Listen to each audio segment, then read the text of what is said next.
Chapter 9. Mrs. Rachel Lynde is properly horrified. Anne had been a fortnight at Green Gables before Mrs. Lynde arrived to inspect her. Mrs. Rachel, to do her justice, was not to blame for this. A severe and unreasonable attack of gripe had confined that good lady to her house. Grip had confined that good lady to her house ever since the occasion of her last visit to Green Gables. Mrs. Rachel was not often sick, and had a well-defined contempt for people who were, but grippe, she asserted, was like no other illness on earth. It could only be interpreted as one of the more special visitations of Providence. As soon as her doctor allowed her to put her foot out of doors, she hurried up to Green Gables, bursting with curiosity to see Matthew and Marilla's orphan, concerning whom all sorts of stories and suppositions had gone abroad in Avonlea. Anne had made good use of every waking moment of that fortnight. Already she was acquainted with every tree and shrub about the place. She had discovered that a lane opened out below the apple orchard, and ran up through a belt of woodland, and she had explored it to its furthest end in all its delicious vagaries of brook and bridge, for copses and wild cherry arch, corners thick with fern, and branching byways of maple and mountain ash.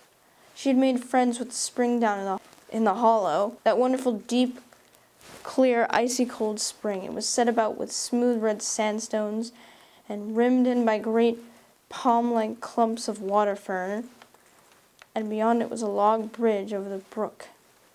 That bridge led Anne's dancing feet up over a wooded hill beyond, where perpetual twilight reigned under the straight, thick-growing firs and spruces.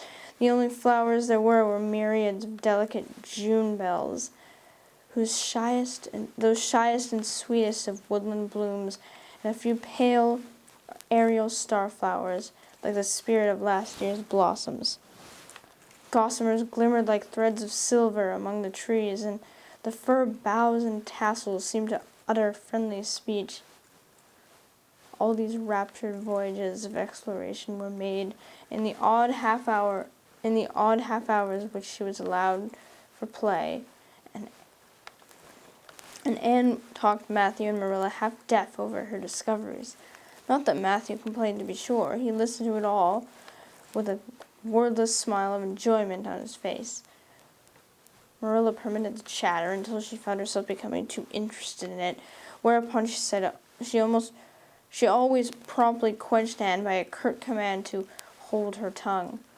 Anne was out there in the orchard when Mrs. Rachel came, wandering at her own sweet will through the lush, tremulous grasses, splashed with ruddy evening sunshine, so that good lady had an excellent chance to talk her illness fully over, describing every ache and pulse beat with such evident enjoyment that Marilla thought even grippe must bring its compensations. When details were exhausted, Mrs. Rachel introduced the real reason of her call. "I've been hearing some surprising things about you and Matthew." "I don't suppose you are any more surprised than I am myself," said Marilla. "I'm getting over my surprise now."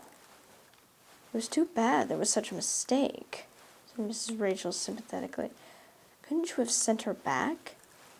"I suppose we could, but we decided not to. Matthew took a fancy to her, and I must say I like her myself, although I do admit she has her faults. The house seems a different place already. She's a real bright little thing." Marilla had said more than she had intended to say when she began, for she read disapproval in Mrs. Rachel's expression. "It's a great responsibility you've taken on yourself," said the lady gloomily, "especially when you've never had any experience with children. You don't know much about her or her real disposition, I suppose, and there's no guessing how a child like that will turn out. But I don't want to discourage you, I'm sure, Marilla." "I'm not feeling discouraged," was Marilla's dry response. "When I make up my mind to do a thing, it stays made up. I suppose you'd like to see Anne. I'll call her in." Anne came running in presently, her face sparkling with the delight of her orchard rovings, but abashed at finding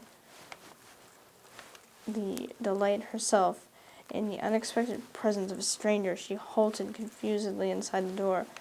She certainly was an odd-looking little creature, in the short, tight, wincey dress she had worn from the asylum, below which her thin legs seemed ungracefully long. Her freckles were much more numerous and obtrusive than ever. The wind had ruffled her hatless hair into over-brilliant disorder. It had never looked redder than any at that moment. "Well, you didn't pick you for your looks, that's for sure and certain," was Mrs. Rachel Lynde's emphatic comment. Mrs. Rachel was one of those delightful and popular people who pride themselves on speaking their mind without fear of favor. "She's terrible skinny and homely, Marilla. Come here, child, and let me have a look at you. Lawful heart, did anyone ever see such freckles? And hair as red as carrots! Come here, I say!" Anne came there, but not exactly as Mrs. Rachel expected. With one bound she crossed the kitchen floor and stood before Mrs. Rachel, her face scarlet with anger, her lips quivering, and her whole slender form traveling from head to foot. "I hate you!" she cried in a choked voice, stamping her foot on the floor. "I hate you! I hate you! I hate you!" A louder stamp with each assertion of hatred. "How dare you call me skinny and ugly? How dare you say I'm freckled and red-headed? You are a rude, impolite, unfeeling woman!" "Anne!" exclaimed Marilla in consternation. But Anne continued to face Mrs. Rachel undauntedly, head up, eyes blazing, hands clenched, passionate indignation exhaling from her like an atmosphere. "How dare you say such things about me?" she repeated vehemently. "How would you like to have such things said about you? How would you like to be told that you are fat and clumsy and probably hadn't have a spark of imagination in you? I don't care if I do hurt your feelings by saying so. I hope I hurt them. You have hurt mine worse than they were ever hurt before, even my Miss Thomas' intoxicated husband. And I'll never forgive you for it. Never, never!" Stamp, stamp. "Did anybody ever see such a temper?" exclaimed the horrified Mrs. Rachel. "Anne, go to your room and stay there until I come up," said Marilla, recovering her powers of speech with difficulty. Anne, bursting into tears, rushed to the hall door, slammed it until the tins on the porch wall outside rattled in sympathy, and fled through the hall and up the stairs like a whirlwind. A subdued slam above told the door of the east gable had been shut with equal vehemence. "Well, I don't envy you and your job bringing that up, Marilla," said Mrs. Rachel with unspeakable solemnity. Marilla opened her lips to say she knew not what of apology or deprecation. What she did say was a prize to herself then and ever afterwards. "You shouldn't have twitted her about her looks, Rachel." "Marilla Cuthbert, you don't mean to say that you are upholding her in such a terrible display of temper as we have just seen?" demanded Mrs. Rachel indignantly. "No," said Marilla slowly. "I'm not trying to excuse her. She's been very naughty, and I'll have to give her a talking to about it. But we must make allowances for her. She's never been taught what is right, and you were too hard on her, Rachel." Marilla could not help tacking on that last sentence, although she was again surprised at herself for doing it. Mrs. Rachel got up with an air of offended dignity. "Well, I'll see that I have to be very careful what I say after this, Marilla, since the fine feelings of orphans, brought from goodness knows where, have to be considered before anything else. Oh, no, I'm not vexed. Don't worry yourself. I'm too sorry for you to leave any room for anger in my mind. You'll have your own troubles with that child, but if you'll take my advice, which I suppose you won't do, even though I've already brought up 10 children and buried 2, you'll do that talking to you mentioned with a fair-sized birch switch. I should think that would be the most effective language for that kind of a child. Her temper matches her hair, I guess. Well, good evening, Marilla. I hope you'll come down to see me often as usual, but you can expect me to visit here again in a hurry, if I'm liable to be flown at and insulted in such a fashion. It's something new in my experience." Whereat Mrs. Rachel swept out and away, if a fat woman who always waddled could be said to sweep away, and Marilla with a very solemn face betook herself to the east gable. On the way upstairs, she pondered uneasily as to what she ought to do. She felt no little dismay over the scene that had just been enacted. How unfortunate that Anne should have displayed such a temper before Mrs. Rachel Lynde of all people. And Marilla suddenly became aware of an uncomfortable and rebuking consciousness that she felt more humiliation over this than sorrow over the discovery of such a serious defect in Anne's disposition. And how was she to punish her?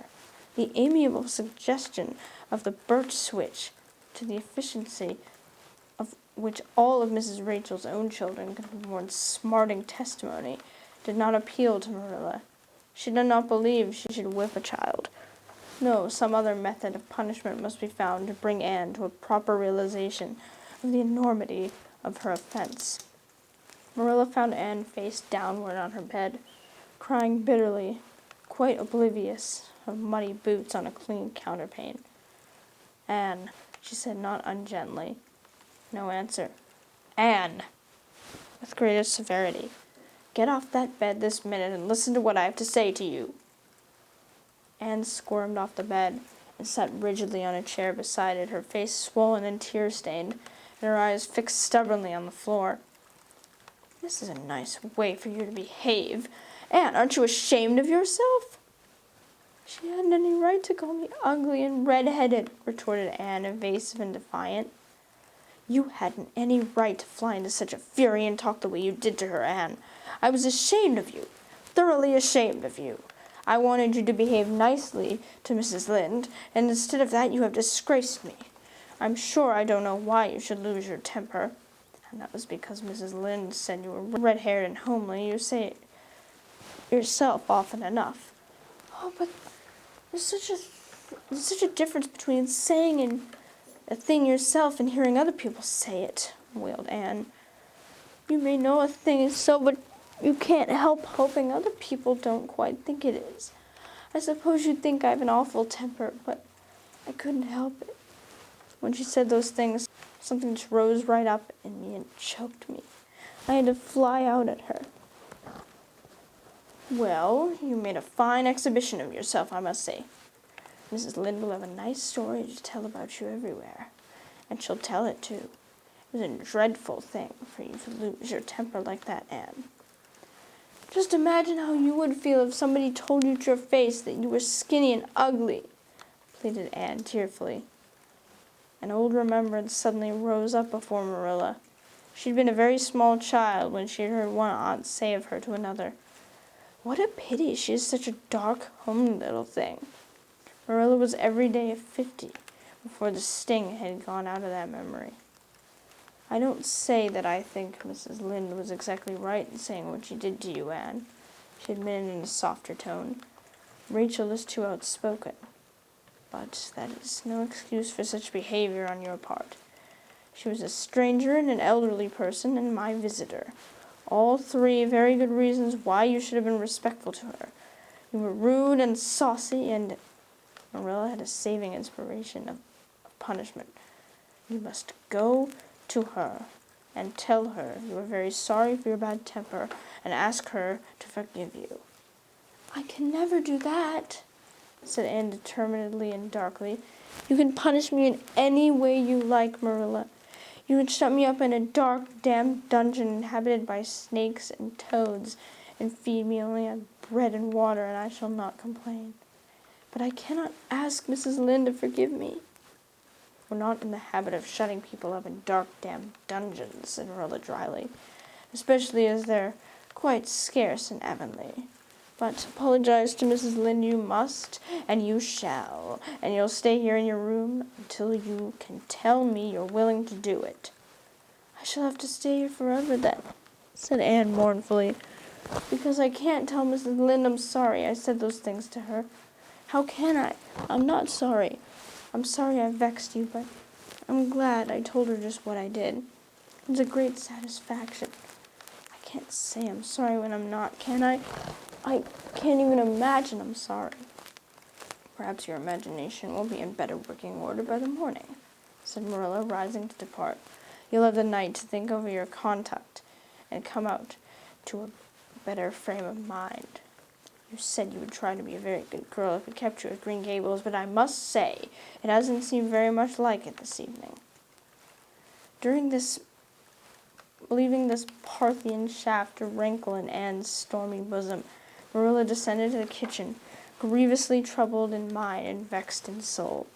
She was as angry with herself as with Anne, because whenever she recalled Mrs. Rachel's dumbfounded countenance, her lips twitched with amusement, and she felt a most reprehensible desire to laugh.